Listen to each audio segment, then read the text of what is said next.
Okay, folks, this one gives me the heebie-jeebies, but we need to talk about Tucker Carlson, the man-baby whose deeply pathological misogyny tells the story of being abandoned by his mother and raised by a dick.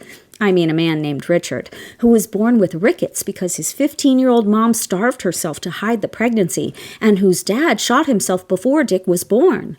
I think it's safe to say Tuckums is the product of an absent mom and a dad with severe childhood trauma.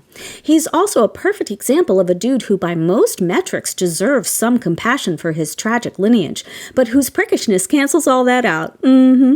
That's the thing about mommy issues. Guys who have them are so insufferable, nobody cares. It's a coping mechanism for deep feelings of rejection. In fact, Tuckums is such a colossal turd, even a therapist wouldn't be able to help siding with the mommy who messed him up. But I digress. Well, we all know the falsetto fuckwad got canned from Fox News, and he's been flailing ever since. Tuckster never turns down a chance to up his douchebaggery, and he very well may have topped his personal best last night at a campaign event for Orangina Pervilicious Felonious Schlumper McPhee in Georgia. Yeah, Tuckster pulled out all the stops and squealed his way through his speech like Katie Britt getting a Brazilian. Well, knowing the audience of sick fucks all too well, Tuckums chose to build on Orangina's foundation of perviliciousness, particularly perviliciousness with little girls. Yeah.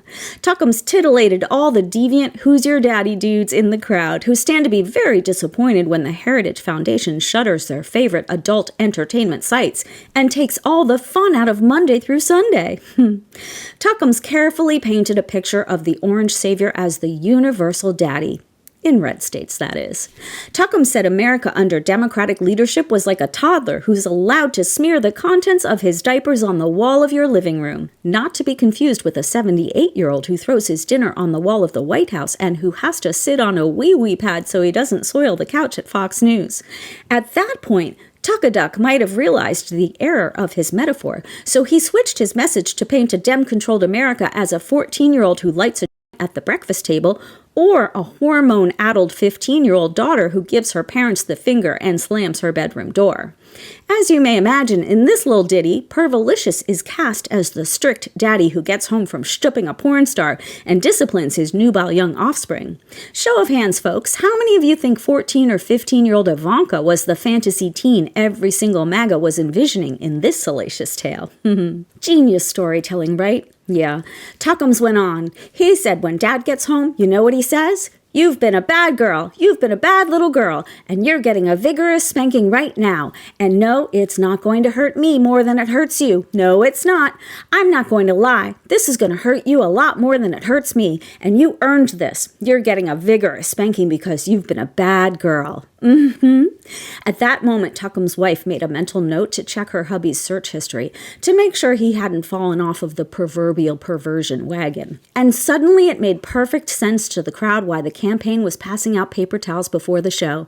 They thought it had something to do with Puerto Rico, but they appreciated it when they had something to mop up the fruits of their excitement so they didn't have to be sticky all night.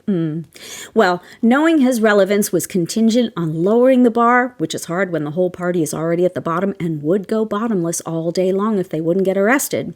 Tuck-a-Dick Duck called our next president Carmela, or whatever her name is, 'cause it's so believable that he can't pronounce it by now. Oh, the nuance. Yeah, then Tuckums called Kamala just a hapless victim who happened to be the right color, so they grabbed her.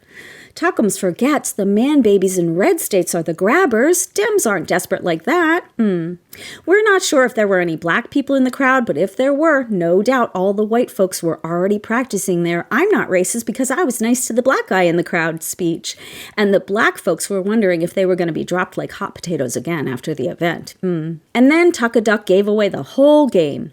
He told the crowd full of toddlers running on 2 cogs and a battery that if they lose, no biggie. He said when they tell you they've won, no, you can look them straight in the face and say, "I'm sorry, Dad's home and he's pissed." Yeah. He left out the end of the domestic violence story, though. You know, after Dad gets home and wails on the kids and then refuses to leave, so the cops have to come and arrest him for violating the restraining order again. And then Daddy cries and pleads forgiveness, and the police ask the family if they want to press charges, and they say, "Fuck yeah, lock him up. And if he doesn't like it, he can move to China." Yeah. Well, Tuckums, have the day that you deserve, dude.